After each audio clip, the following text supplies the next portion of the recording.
Buen día, hermanos. El Señor nos ha dado muchos talentos y a mí no me dio dos, de seguro. Uno es, no sé dibujar, siempre me hubiera gustado dibujar, y tampoco sé cantar. Me hubiera gustado cantar también bien, ¿verdad? Y ya ustedes verán que no me dio el don de la actuación, ¿verdad? Tampoco actúo bien por el video que vimos nomás. Bueno, pero en fin, el Señor nos ha dado muchos dones y talentos para desarrollarlos para su gloria. En esta mañana quiero hablar de un tema, quiero hablar de un personaje, quiero hablar de un juez del Antiguo Testamento que, para ser sinceros, nunca fue mi ídolo. Cada uno de nosotros tenemos personas en la Biblia a quienes admiramos, ¿verdad? Yo desde mi adolescencia me llevaron a leer, leí mucho el Antiguo Testamento.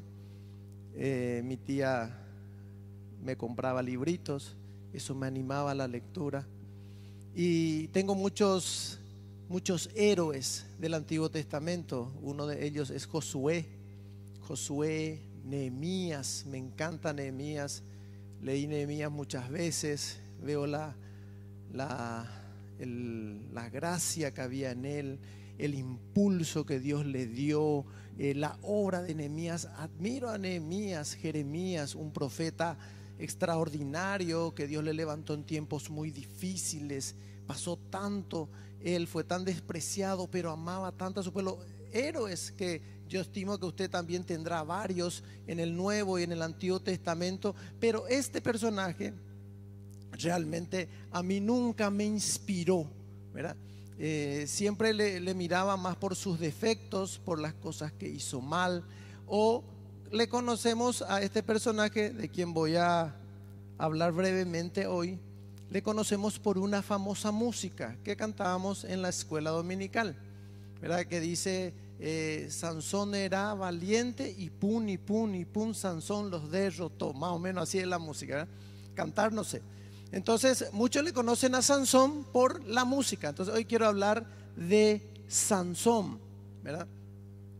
Sansón, cada vez que hacemos cantar a los niños esa música de Sansón,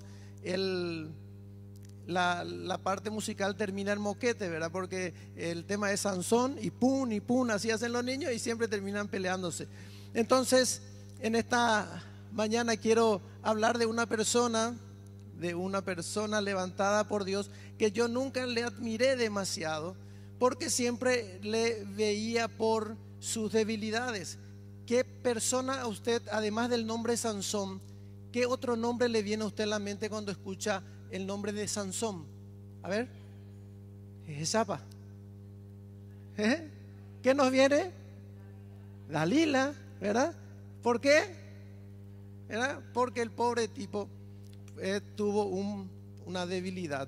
Pero a medida que veamos nosotros el relato, y usted por favor vaya a su casa y vuelva a leer Jueces 13, 14, 15 y 16, usted va a ver que el segundo personaje principal de esta historia no es Dalila. Y el problema, o sea, la situación por la cual pasó Sansón con Dalila fue insignificante en función al propósito que Dios tenía. Pero sí, Dalila no suena. Sansón y Dalila, ¿verdad? Entonces, por favor, vayamos a nuestra Biblia. Abra usted en Jueces capítulo 13. Vamos a ir desgranando la historia de Sansón. Hace unas semanas escuché en la radio Sansón, un comentario, y a partir de ahí volví a leer la historia. Leí varias veces, y a medida que yo leía la historia, el Señor me iba ministrando y me iba hablando. Compartí una vez con los adolescentes, compartí con los jóvenes, compartí en el grupo casero, compartí en casa. Entonces, cuando iba a predicar, Emilio me dice: Sansón lleguma, me dice, ¿verdad? Sí, Sansón lleguma. Porque a medida que usted va a la palabra, usted lee la palabra, Usted no solamente debe leer una vez, usted debe leer muchas veces. Dios le va a hablar cada vez que usted lee.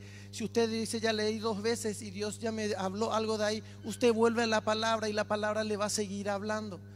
A mí me asombra extraordinariamente, leo toda la historia de Sansón, son 4 capítulos. Dios me sigue hablando. Anoche leí de nuevo la historia, dije voy a volver a leer, leí todo. Dios me sigue hablando. Dios nos habla a través de su palabra. Decirle al de al lado, Dios te habla a través de la palabra. Dios te habla. Vos tenés que leer la Biblia, porque la Biblia es un libro extraordinario. Digamos todos juntos, la Biblia es un libro extraordinario. Mi querido hermano, mi querida hermana, la Biblia es un libro extraordinario y en él está la verdad y la palabra de Dios. Usted debe leer la Biblia constantemente. Entonces vemos aquí en Jueces capítulo 13. Entré en internet y puse Sansón y como usted ya sabrá, me salió Sansón y Dalila, Sansón y Dalila, Sansón y Dalila. Y hablaba de algunas, casi todas debilidades de Sansón. Ahora al leer, nosotros vamos a ver lo que la palabra de Dios dice. Jueces capítulo 13, del 1 al 5, para empezar. Los hijos de Israel volvieron a hacer lo malo ante los ojos de Jehová, y Jehová los entregó en mano de los filisteos por 40 años. Y había un hombre en Sora, de la tribu de Dan, el cual se llamaba Manoa, y su mujer era estéril y nunca había tenido hijos. A esta mujer apareció el ángel de Jehová y le dijo: he aquí tú eres estéril, nunca has tenido hijos, pero concebirás y darás a luz un hijo. Ahora pues no bebas vino ni sidra ni comas cosa inmunda, pues he aquí que concebirás y darás a luz un hijo, y navaja no pasará sobre su cabeza, porque el niño será nazareo a Dios desde su nacimiento, y él comenzará a salvar a Israel de la mano de los filisteos. Fijémonos lo siguiente, leímos Jueces del 1 al 5. Nació con un propósito. Dios le concibió a Sansón mucho antes que su mamá. No menciona el nombre de su mamá, pero Dios concibió en su corazón a Sansón mucho tiempo antes de que él nazca, antes de que él empiece a hacer algo. Dios tenía un propósito con la vida de Sansón. Dios respondía a una necesidad con la vida de Sansón. Y si usted se fija, si usted lee Jueces, usted se va a dar cuenta que en muchos casos decía: el pueblo de Israel estaba pasando por aflicción, el pueblo clamó y Dios respondió. Y si usted se fija acá no habla que el pueblo respondió, que el pueblo clamó. No dice que el pueblo pidió que Dios le libere. Sencillamente Dios en su gran misericordia determina que van a ser una persona que va a empezar a liberar al pueblo de Israel de la esclavitud de los filisteos, que los filisteos le estaban afligiendo. Sansón fue la respuesta de Dios a una necesidad que estaba pasando el pueblo de Israel. 40 años de aflicción, fueron afligidos por sus enemigos. Dios decide en su soberanía formar a Sansón, se forma en el corazón de Dios y le envía a la tierra. Concibe su madre era estéril, le aparece a su mamá, no menciona ni su nombre. Sansón nació con un propósito. Amén. Yo nací con un propósito. Diga usted: yo nací con un propósito.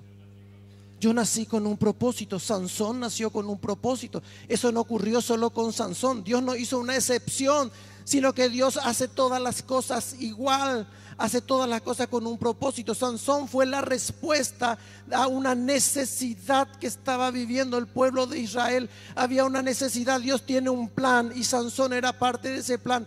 Sansón ya nació o no nació todavía. Todavía no nació, ni concibió su madre, pero Dios ya estaba respondiendo a una necesidad y aflicción del pueblo. Yo nací con un propósito. Diga por favor: yo nací con un propósito. Yo no soy un accidente, usted no es un accidente. Usted no está aquí para ver qué hace en el mundo, para ver cómo le va. Usted no está aquí para encontrar un trabajo, a ver si se gana la vida y consigue dinero para comprarse cosas. Usted está aquí con un propósito, usted está aquí para, como una respuesta de Dios a una necesidad que hay. Diga amén. Dios ya vio la necesidad, Dios se compadeció de la necesidad de sus familiares, de sus compañeros de trabajo, de sus amigos, y Dios concibió en su corazón un plan, y ese plan tenía su nombre. Ese plan tenía mi nombre. Amén. En la palabra podemos ver, a mí me encanta leer el Antiguo Testamento, porque ahí podemos ver cómo Dios va accionando y va obrando en la vida de las personas. Entonces, como primer punto, Sansón vino a la tierra con un propósito. Así también cada uno de nosotros venimos con un propósito. Somos la respuesta a una necesidad. Hay una necesidad en tu familia, vos sos la respuesta de Dios a esa necesidad. Dios concibió ya mucho tiempo antes, dijo: van a ser Cachito, y Cachito va a ser la respuesta a la necesidad de su familia. Él tiene un propósito, a él le voy a poner ahí. Él va a pasar por un proceso, así como cada uno de ustedes. Usted diga: yo soy la respuesta de Dios. Declare: yo soy la respuesta de Dios al problema de mi familia. Yo soy la respuesta de Dios a la aflicción de la gente. Ayer, hablando con los adolescentes, estamos diciendo que si yo agarro y le ministro y le hablo a alguien que se quiere suicidar, ¿cuántas personas salvo? ¿Cuántas? ¿Una? ¿Cuántas personas? Una generación. Le salvo de una tristeza a su familia, una tristeza a todo el vecindario. Salvo a sus compañeros de una tristeza, salvo a su esposa, a sus hijos. Más que no, Dios tiene un propósito con cada uno de nosotros. Alguien nos antecedió en este propósito, en este plan que Dios tenía. Si nosotros nos fijamos, a su mamá ni menciona el nombre, pero le dice a su mamá que ella se iba a guardar. Ella también tenía que guardarse, ella también tenía que cuidarse. Alguien nos predecedió en este propósito de Dios. Alguien nos ayudó. Usted se acordará quién oró por usted, quién la acompañó. No, usted no es un llanero solitario. Yo no soy un llanero solitario. Alguien me acompañó, me guardó, me ministró, me cuidó, me reprendió. Usted se acordará, yo tengo una gran lista de esa gente. Acá vemos que a la mamá Dios le dice: vos te vas a guardar, le decía a la mamá, porque en tu vientre hay un ser consagrado. Y su papá, su papá dice, si usted lee el pasaje, verá que dice su papá: entonces oró Manoa a Jehová y dijo: ay, Señor mío, te ruego que aquel varón de Dios que enviaste vuelva ahora a venir a nosotros y nos enseñe lo que hayamos de hacer con el niño que ha de nacer. Hay alguien que nos presidió, que estuvo antes de nosotros. Usted sabrá el nombre. Yo sé el nombre de mi mamá. Mi mamá a mí me guardó con un candado de hierro. Mamá, ¿me puedo ir? No, dice mamá. Hola mamá, no. Mamá no me dejaba salir, me cuidaba, me protegía. Yo no tuve malos amigos. Mi mamá me guardó, me cuidó. Cada uno de ustedes tuvo alguien que le precedió para guardar ese propósito que Dios tenía determinado hacer. Después vinimos a la iglesia. En la iglesia tuvimos gente que nos cuidó. Yo me acuerdo de nombres como Ovidio Morán, Oscar Martínez, hermanos mayores que me cuidaron. Después llegó a mi vida el pastor Pedro Guarichú. Después, en mi juventud, el pastor Alberto Maldonado me cuidó, estuvo conmigo ministrándome. Y cada persona que estuvo participando. Acá vemos a los padres de Sansón, que Dios le asigna una tarea, que acompañarle a Sansón. Primero, Sansón nació con un propósito. Alguien también nos ayudó en ese propósito. El propósito de Dios tiene un proceso. Dice: y la mujer dio a luz un hijo y le puso por nombre Sansón. El niño creció y Jehová lo bendijo, y el espíritu de Jehová comenzó a manifestarse en él en los campamentos de Dan, entre Sora y Estaol. Está en el 13, 24 y 25. Hay un proceso, no es que usted nace de la nada y es Superman, hay un proceso. Acá vemos que el Espíritu de Dios empezó a manifestar en él y empezó él a crecer. Usted no es que de la nada Dios dice, este va a ser un gran hombre de Dios y va a bendecir a su familia, y usted no es de la nada, usted no es que toma una pastilla y se convierte. Hay un proceso que debemos de seguir. Lo tercero, el Espíritu Santo está tanto en el proceso como en las acciones. Acompáñame en el 14:6, quiero que lea conmigo. Jueces 14:6, vaya a su Biblia por favor, y cada vez que a usted le llame la atención algo, márquelo ahí para recordar después. El Espíritu Santo está en el proceso como en las acciones. Dice 14:6, y el Espíritu de Jehová vino sobre Sansón, quien despedazó al león, porque como quien despedaza un cabrito sin tener nada en su mano, y no declaró ni a su padre ni a su madre lo que había hecho. En el 14:19 dice, y el Espíritu de Jehová vino sobre él, y descendió a Ascalón y mató a 30 hombres de ellos, y tomando sus despojos dio las mudas de sus vestidos a los que habían explicado el enigma, y encendido en enojo se volvió a la casa de su padre. El Espíritu Santo está en este proceso. En 3 ocasiones vemos que el Espíritu Santo, usted cuando lea va a encontrar, el Espíritu Santo vino sobre Sansón, y Sansón hizo una hazaña y una proeza, porque él tenía el propósito de empezar a liberar al pueblo de Dios de la aflicción de los filisteos. El Espíritu Santo antes no estaba dentro de las personas. El Espíritu Santo en el Antiguo Testamento ocasionalmente se manifestaba en algunos conforme al propósito de Dios, pero hoy en día el Espíritu Santo está dentro de nuestro corazón. Hoy en día el Espíritu Santo está permanentemente en nosotros. Hoy en día el Espíritu Santo es el que nos lleva y nos lleva de poder en poder. Hoy en día nosotros no necesitamos tener una iluminación especial, porque el Espíritu Santo está viviendo en nosotros constantemente. Lo cuarto, la clave era su fuerza. Y sobre esto me quiero explayar. La clave era su fuerza. ¿Cómo le entendemos? ¿Cómo le conocemos a Sansón? Porque eso era un forzudo, ¿verdad? La clave era su fuerza. El título de este mensaje es Hombre Fuerte, y sobre eso me quiero explayar. La clave era su fuerza. Nosotros necesitamos ser fuertes. Nosotros nos necesitamos levantarnos con la gracia y la unción del Señor, con la fuerza del Señor. Levantarnos y plantar en nuestra generación la palabra del Señor. Dice Apocalipsis 3:8, yo conozco tus obras. He aquí he puesto delante de ti una puerta abierta, la cual nadie puede cerrar, porque aunque tienes poca fuerza, has guardado mi palabra y no has negado mi nombre. La clave era su fuerza. Diga conmigo, la clave es la fuerza. La clave es la fuerza. La clave es la fuerza.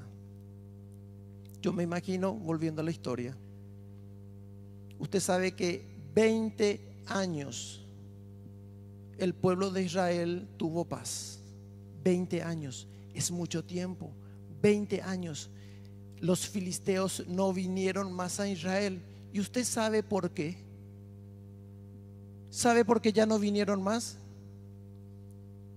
Porque había un fortachón, había un hombre fuerte, había una persona levantada por Dios con un propósito en ese lugar.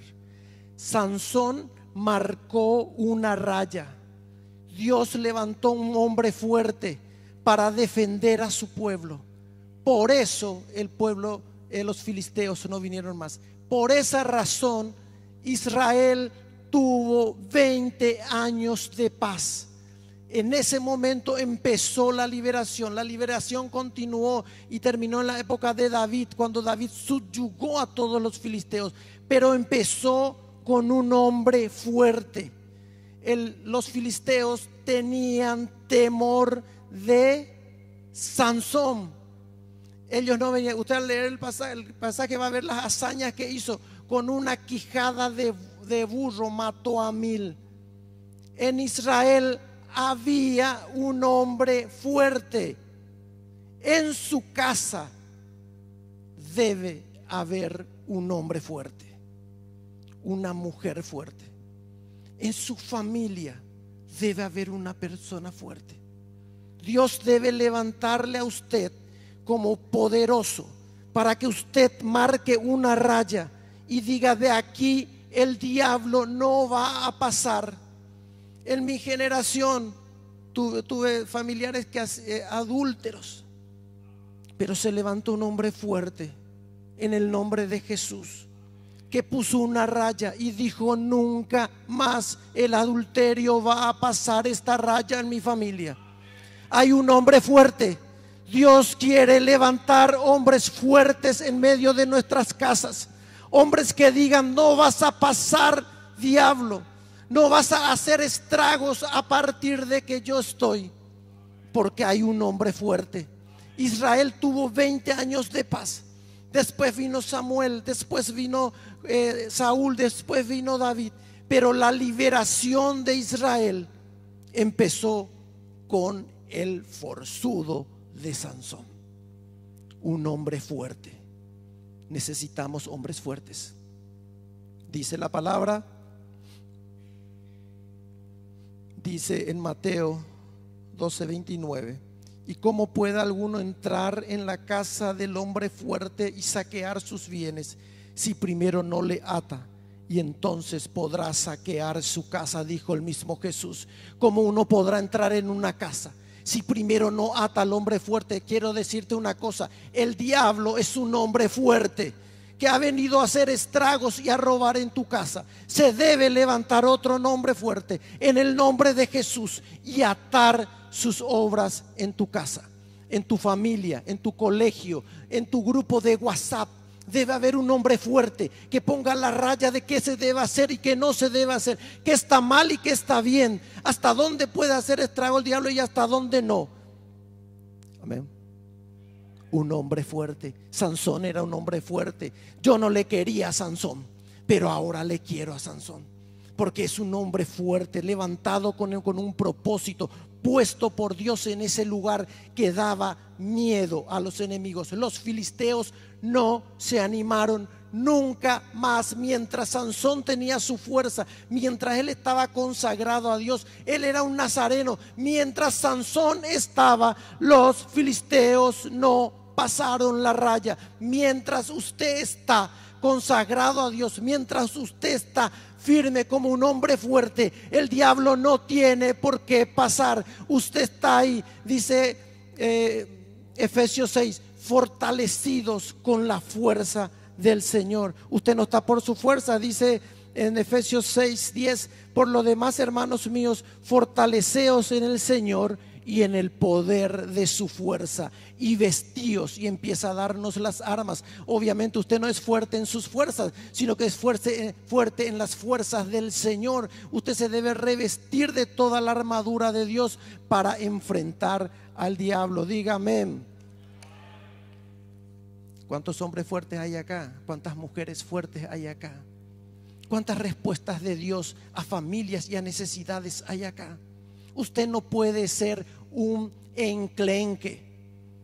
Lilia esta mañana estaba orando por mí y habló de que no seamos anémicos. Usted no puede ser un anémico espiritual. Decirle al de al lado: no seas un anémico espiritual. No seas un anémico espiritual. Vos tenés que ser hombre fuerte, porque dijo Jesús: no se puede saquear una casa si no se ata primero al hombre fuerte. Usted no va a venir con sus fuerzas a hacerlo, no, pero no debe ser un anémico espiritual. Usted tiene que estar fortalecido en el Señor y en el poder de su fuerza. Usted es el que pone la raya donde el diablo no va a pasar. Usted es el que determina en el nombre de Jesús qué se hace y qué no se hace en el mundo espiritual en donde usted está. Amén. Seguimos leyendo el pasaje y vemos que a Sansón no le fue fácil. Recuerde que lo único que nos acordamos de Sansón es Dalila, pero Dalila fue un puntito no más en toda la situación. También vemos en el capítulo 15, 11 que aparecen los hombres de Judá, de su misma nación. Sansón se fue a vivir cerca de Judá y les vinieron los filisteos, acamparon alrededor, y los de Judá, que eran sus hermanos, agarran y le dicen a Sansón: ¿no sabes tú que los filisteos dominan sobre nosotros? ¿Por qué nos han hecho esto? Sansón pasó por incomprensiones. A Sansón no le entendieron. Su mismo pueblo no le entendió. Le dice: ¿por qué viniste? Nosotros estamos siendo afligidos y nada por los filisteos, y ellos dominan sobre nosotros. ¿Por qué vos viniste acá a problemarnos? Le dice su mismo pueblo. Ellos no se estaban dando cuenta que Dios estaba liberándolos a través de la fuerza de Sansón. Pero Sansón le dice: está bien, dice, entréguenme a los filisteos, pero prométanme que ustedes por lo menos no me van a matar, ¿verdad? Entonces le entrega a los filisteos. Su mismo pueblo, los hombres de Judá, le atan a Sansón, le llevan y le dicen: acá está nuestro problema, y Judá. ¿Y qué pasa? En el 15, 14 al 17, una vez más dice: el Espíritu del Señor vino sobre Sansón, y Sansón encontró un pedazo de hueso de burro y mató a 1000. Hizo una proeza en ese lugar. Muchas veces nos vamos a ser comprendidos por nuestros familiares, muchas veces nos vamos a ser comprendidos por nuestros compañeros, por nuestros amigos, y vamos a tender a tener oposición. Pero usted no se preocupe de la oposición, usted no se preocupe de ser el impopular en el lugar. Yo en el Liceo Acostañú estuve 5 años. Una vez estábamos haciendo terreno, esto ya mencioné. Estamos terreno, es cuando nos íbamos a hacer cosas de campo, y son los militares. Estamos todos sentados ahí y dijo mi comandante de pelotón: ¿quién de ustedes todavía no tuvo relaciones sexuales? Teníamos, en esa época yo tenía 15 años. Y obviamente levanto yo la mano. Yo no sé por qué levanté la mano, hubiera no levantado, pero levanto la mano, ¿verdad?, frente a todos mis compañeros. ¿Y qué dice el Señor? ¿Qué dice mi comandante de pelotón? Será, parate. Me para frente a todos. ¿Y qué dice? ¿Qué dice? Te felicito, vos sos un ejemplo. Miren ustedes 34, sean como él. Eso me dice. Pero claro que no. Me dice: será, tenés piobo empleada, me dice. Sí tengo, yo vivía en la casa de mi abuela. Sí tengo, pedile por favor a tu empleada, me dice. O sea que yo estaba estableciendo un nuevo sistema de vida, y viene una persona y me avergüenza frente a todos. Viene una persona y se burla de lo que Dios había depositado en mi corazón. ¿Y quieren saber cuál fue la consecuencia? Al final mis camaradas me dicen: vos tenés razón, es un momento de placer nomás, pero después hay consecuencias. Vos tenés razón.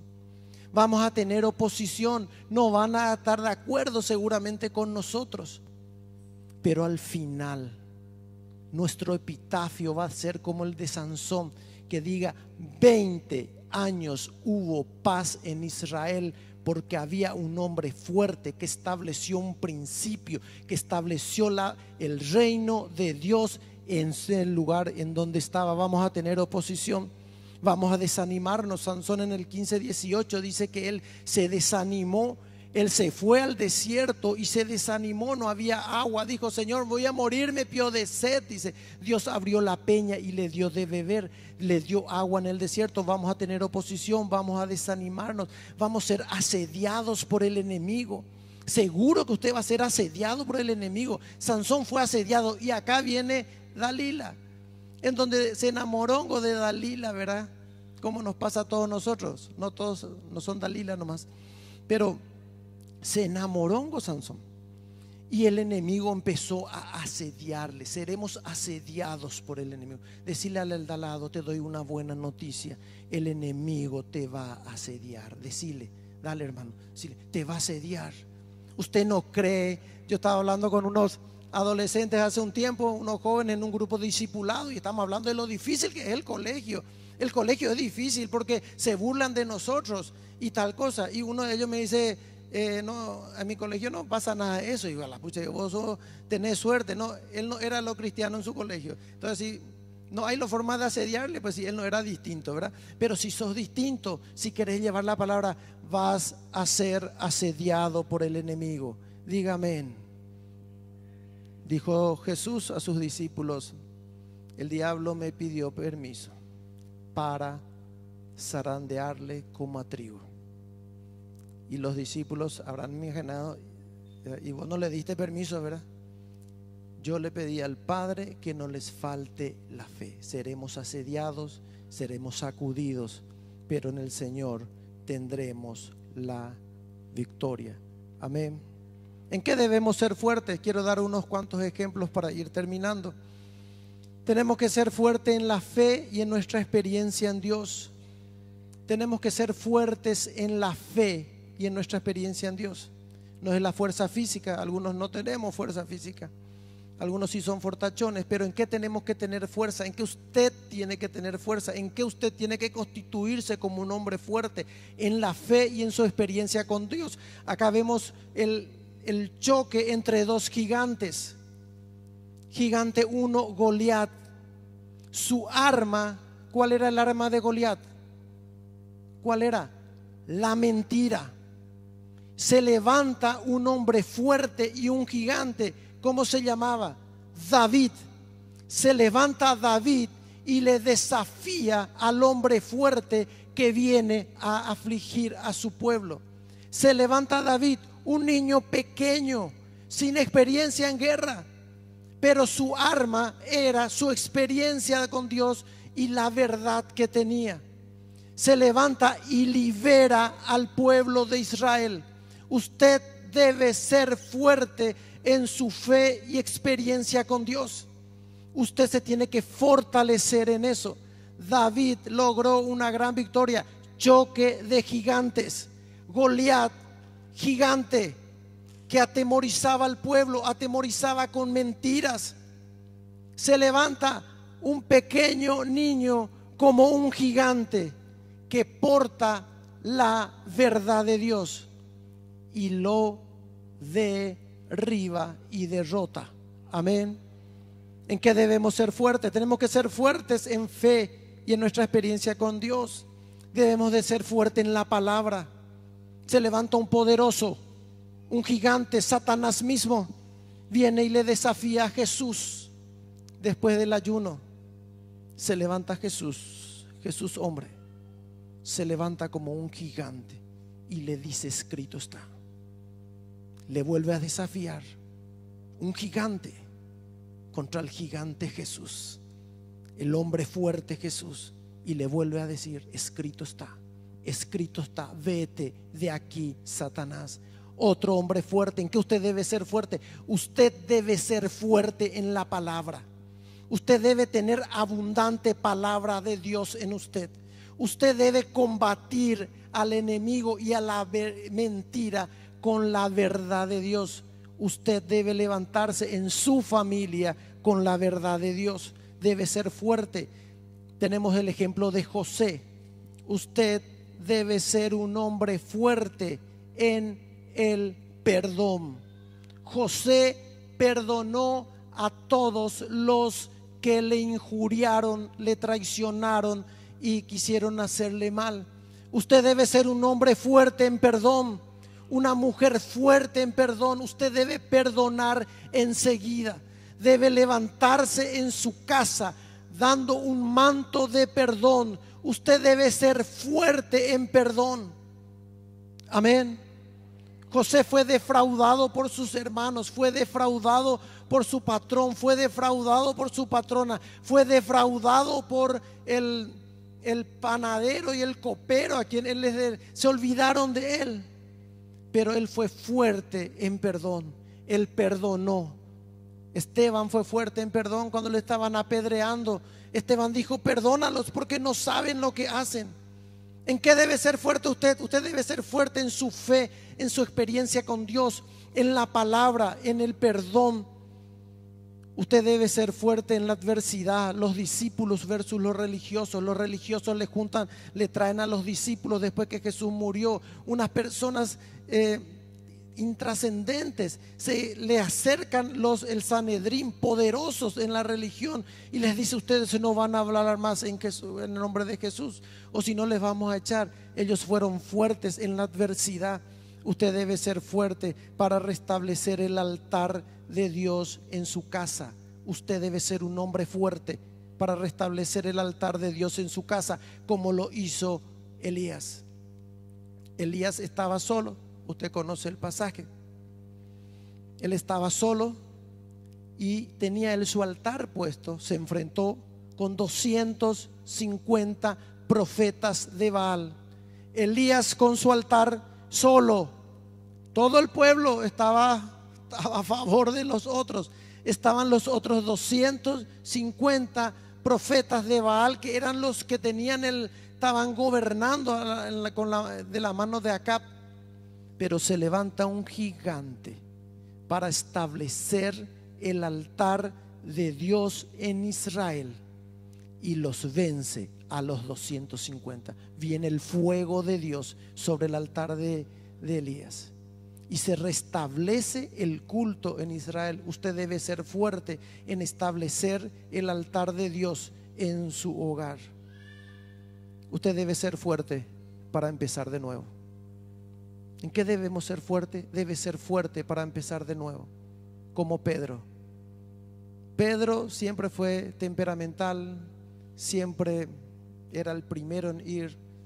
Como siempre era el primero en ir, siempre metía la pata. Y hizo muchas cosas mal. Y como corolario, tranquilamente el tipo le niega 3 veces a Jesús.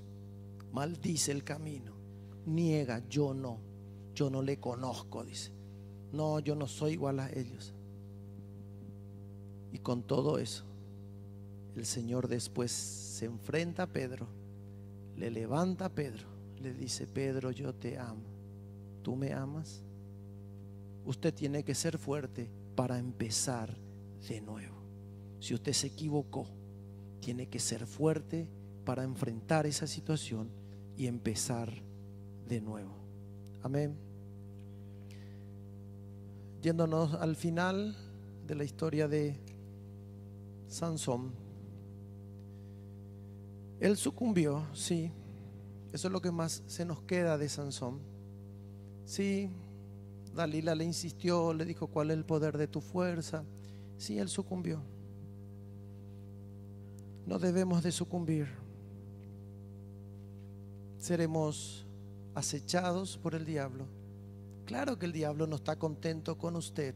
Si usted se levanta en su casa y habla los principios de Dios, si ama, si perdona, si declara la palabra de Dios, claro que va a tener oposición. Sansón sucumbió. Y vemos una palabra tan triste que dice: y sirvió de juguete delante de ellos. Sirvió de juguete. Él se fue una vez que le agarraron los filisteos. Le sacaron los ojos a Sansón, le ponen preso. Él daba vuelta a un molino. Se reúnen todos los filisteos durante toda su vida. Sansón mató muchos filisteos, pero eran todos soldados. Yo quiero que usted vea que cuando una persona es fuerte en empezar de nuevo, culmina el propósito de Dios. Sansón estaba sin ojos, estaba alejado de su pueblo. En ninguna parte menciona que le estaban extrañando a Sansón, pero a Sansón le empezó a crecer su pelo. Y Sansón, hubo una gran fiesta donde estaban todos los príncipes de los filisteos, y le hacen traer a Sansón. Y acá dice la palabra en el 16:28. Ya estoy terminando, pueden pasar los músicos. Dice: y aconteció que cuando sintieron alegría en su corazón, estaban todos reunidos ahí los príncipes de los filisteos, dijeron: llamad a Sansón para que nos divierta. Llamaron a Sansón de la cárcel y sirvió de juguete delante de ellos, y lo pusieron entre las columnas. Entonces Sansón dijo al joven que le guiaba de la mano: acércame y hazme palpar las columnas sobre las que descansa la casa, para que me apoye yo sobre ellas. Y la casa estaba llena de hombres y mujeres. Todos los principales de los filisteos estaban allí. Y en el piso alto había como 3,000 hombres y mujeres que estaban mirando el escarnio de Sansón. Entonces clamó Sansón a Jehová y dijo: Señor Jehová, acuérdate ahora de mí y fortaléceme, te ruego, solamente esta vez, oh Dios, para que de una vez tome venganza de los filisteos por mis 2 manos. Y termina el pasaje y dice: Sansón mató a más filisteos el día que murió que en toda su vida. Él no se rindió. Lo último que menciono es: se arrepintió y no se rindió. Le dijo: Señor, fortaléceme una vez más. Esta mañana quiero orar con cada uno de ustedes. Yo no sé cuál es la circunstancia por la cual está pasando usted. Tal vez está débil, necesita ser fortalecido en el poder del Señor y en su fuerza. Pero quiero que recuerde esto: la clave es la fuerza. Dios le tiene que levantar a usted y a mí como hombres fuertes en medio de nuestra familia y nuestra generación. Puede ser que usted se haya equivocado como lo hacemos todos, que está en la condición de Sansón, pero usted debe ser fuerte para empezar de nuevo. Aquí Sansón, al final de sus vidas, cumplió el propósito de Dios. Con Sansón se murieron todos los principales de los filisteos, los príncipes de los filisteos. Durante su vida mató a soldados. En esta ocasión se cumplió el propósito de Dios y Sansón empezó a liberar al pueblo de Israel a partir de aquí. Oremos.